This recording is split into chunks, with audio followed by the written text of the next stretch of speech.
Hello friends, it's Donna Chase, Director of Christian Formation at First Presbyterian Church in Greensboro, North Carolina. Welcome to story time number 5 in our summer series, Let's Read and Talk About Race Together. We've been reading a collection of children's books from the International Civil Rights Museum here in Greensboro, and those have all been paired with a parent resource, a variety of resources. Our first resource was called Raising White Kids in a Racially Unjust America by Jennifer Harvey. That was followed by So You Want to Talk About Race, White Fragility, and the last book that we highlighted was The New Jim Crow by Michelle Alexander. Each of our parent resources we've also paired with a podcast that's typically from the author of the book that's highlighted for that particular week. And we also have had an article in case you don't want to read the whole book, which I would encourage you to do so when you have time, but just enjoy a podcast or an article to hear what these great authors are having to say to help all of us as parents, grandparents, and those who love and live with children. Tonight, our book is called Ruth and the Green Book.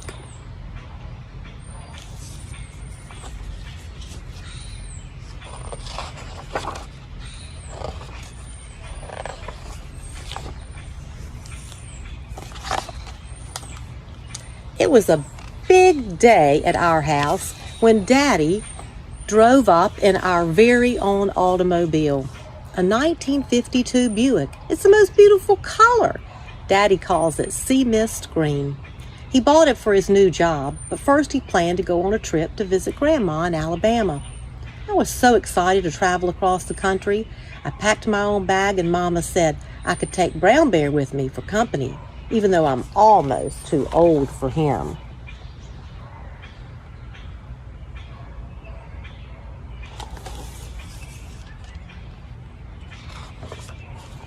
As we drove out of Chicago, it felt funny to see the neighborhood disappear, and then the streets, and then the buildings.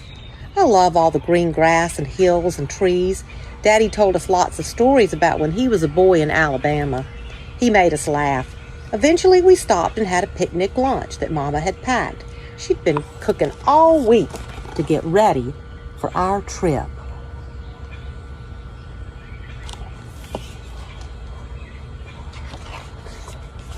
After driving for a long time, we stopped at a service station to fill up for gas. As Daddy was paying the attendant, Mama asked for the key to the restroom. The man said we couldn't use the restrooms. They were for white people only. Mama and I had to go into the woods. I was very embarrassed, but Mama said the people who should be ashamed of themselves are those service station owners.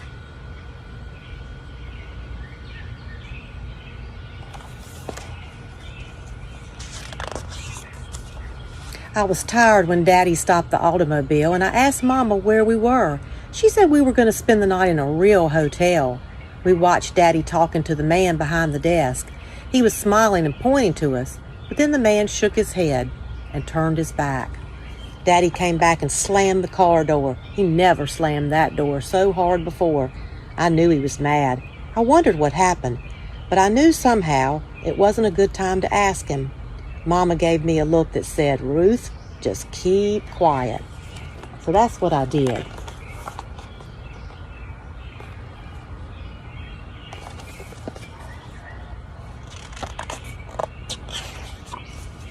We kept on driving through the night, and Mama took a turn so Daddy could sleep. I fell asleep with Brown Bear as my pillow. We must have pulled off the road in the middle of the night, because when I woke up in the morning, we were all curled up in the car. I was stiff and hungry. Mama gave us some biscuits and jam for breakfast. She said we would sing to cheer ourselves up. We sang a lot that day. We crossed the country, had picnics on the road, stopped for lunch and dinner, but all the restaurants had signs in the windows that said we could not eat there.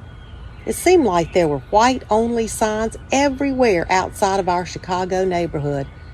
I felt really homesick, and I hugged Brown Bear all day.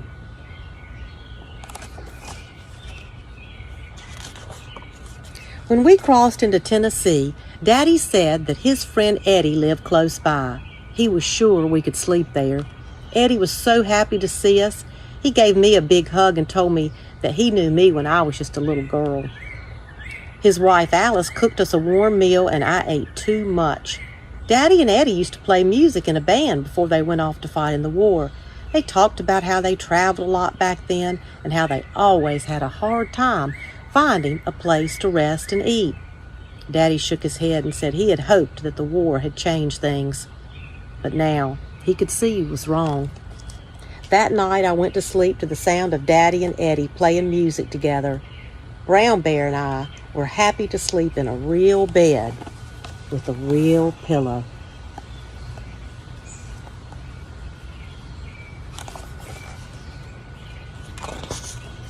The next day as we loaded the car, I heard Eddie talking quietly to Mama and Daddy. He warned them about what was ahead. Someone called Jim Crow. I heard Eddie tell them that however bad it was so far, it was only going to get worse, maybe even dangerous, the further south we went. And then Eddie saw me listening, and he picked me up and told me not to worry. He said I could look out for an Esso service station along the road because the people there would be nice to us. In the car, I asked Daddy who Jim Crow was, and he explained that Jim Crow was not a who. It was a bunch of ugly laws that forbid blacks and whites to mix together. I asked, why don't they want our business? Wasn't our money just the same as white people? It hurt our feelings to be so unwelcome, but Mama just sighed and reminded me that my job was to look for an Esso gas station.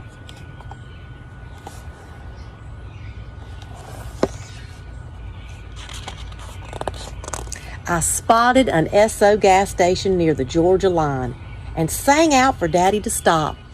Daddy filled the car up and asked the man if he could sleep for the night. The man showed us a pamphlet, and it was called the Negro Motorist Green Book. He explained that this book was started by a postman, Mr. Victor H. Green. It was to help black people when they were traveling. It lists places in lots of states where we would be welcome to sleep and eat and shop and get a haircut and all kinds of other things besides. Right away, Daddy bought our very own copy of the Green Book for 75 cents.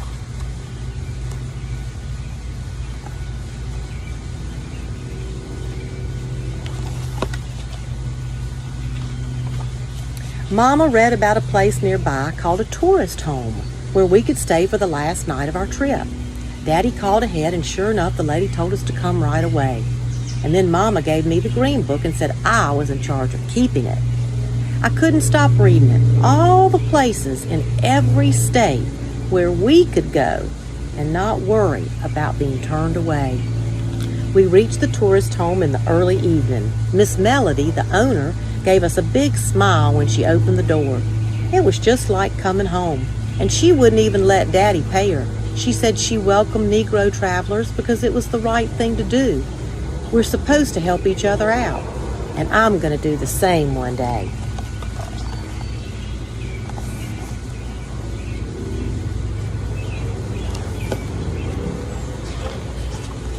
The next morning, I hated to say goodbye to Miss Melody, but Daddy said we could be at Grandma's house that evening, and that made me really happy. It wasn't so easy, though. Our car broke down about midday in the middle of nowhere. People drove right past. I felt empty. I hugged Brown Bear and wished we were already at Grandma's, but Mama told me not to worry. We would figure it out. She unfolded the map and told me the names of nearby towns. She said, "Ruth, look in the Green Book and see if you can find a place that will fix our car." And I did. Daddy gave me a big hug, and then he walked into town to find the garage that would help us.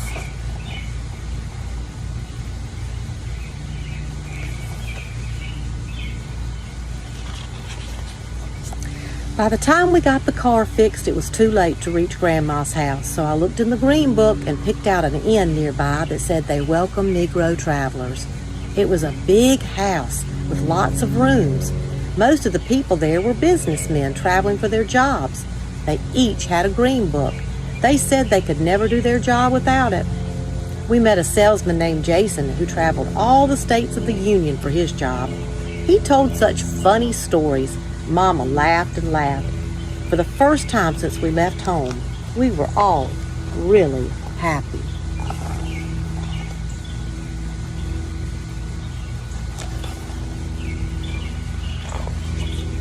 At the inn, I met a little boy. He was traveling with his mom. It was the first time he'd ever left his home, and I could tell he was scared. I thought about Miss Melody, Victor Green, Eddie, and all the other people who'd helped us, and I decided to give Brown Bear to the little boy. I told him that Brown Bear was a good traveler. I'm too old for him now, and you really need him.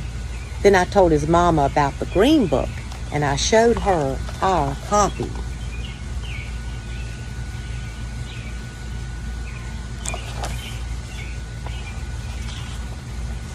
That night before I went to sleep, I thought about our trip. It was not what I'd expected. Traveling could be scary, that's for sure. It made me sad that some people were mean to Negroes. But it helped to know that good black people all over the country had pitched in to help each other. It felt like I was part of one big family.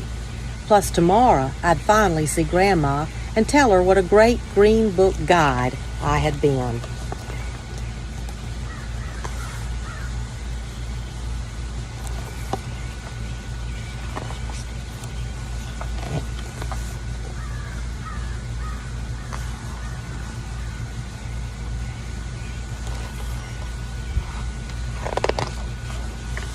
The conclusion of the book is a history of the Negro Motorist Green Book.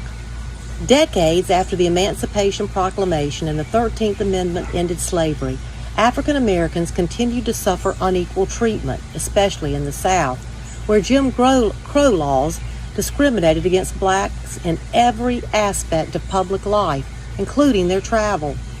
Although the roads and highways were free for everyone to use, doing so was not easy for blacks. Most all hotels and restaurants would not serve African Americans, and driving overnight often meant sleeping in a car, packing your food to eat during the journey. Many gas stations would not sell gas to black drivers, so they had to carry a gas can with them and always be on the lookout for the few stations that would welcome their business. Even then, they might not be allowed to use a public restroom. In 1936, an African American living in New York City named Victor Green wrote a book to help black travelers. He made a list of all the restaurants, hotels, gas stations, and businesses that would serve African Americans in each city. There was such a high demand for the book, he decided his next edition would include other towns in other states as well. The Green Book was sold for a quarter in 1940 at black-owned businesses and at Esso gas stations, which were among the only gas stations that sold to African Americans. The Green Book quickly became very popular and helped many people on the road, as well as families who needed and wanted to travel by car. By 1949, the price of the Green Book had gone up to 75 cents, 80 pages. It covered the U.S., Bermuda, Mexico, and Canada. In the 50s and 60s, civil rights leaders like Martin Luther King Jr. brought national and international recognition to the injustices by African Americans. Jim Crow's days were numbers, and on July 2, 1964, President Lyndon Johnson signed the Civil Rights Bill into law. Among other things, it made it legal for hotels, restaurants, and gas stations not to discriminate against its customers. Victor Green published the final edition of the Green Book that same year, 1964. His dream to see African American travelers treated equally was finally a reality. I would encourage you to read one of the articles that I've listed. It actually has excerpts from the actual Negro Traveler's Guidebook, the Green Book. I also would encourage you, if you haven't done so, to take a trip to the Magnolia House here in Greensboro on Girl Street, right next to Bennett College. The Magnolia House was one of the hotels or inns listed in the Green Book. Now it is used as a restored place. Hopefully will become a bed and breakfast in the future, but right now they are serving Sunday lunch and jazz music. Hopefully, after the COVID virus, it will open up again and you could go and enjoy Sunday brunch and jazz music and learn about the history of the Magnolia House. Once again, I hope that you will talk as a family about what you heard and learned in the Green Book, about the ways that blacks and whites were treated unequally, and how that continues to happen today. I would encourage you to continue these discussions as a family, talking not only about race and racism, but the structures and the systems that continue to perpetuate race in our current society. I hope that you will enjoy our previous story times if you haven't listened to those, and that you'll join us again next week for story time number 6. Take good care.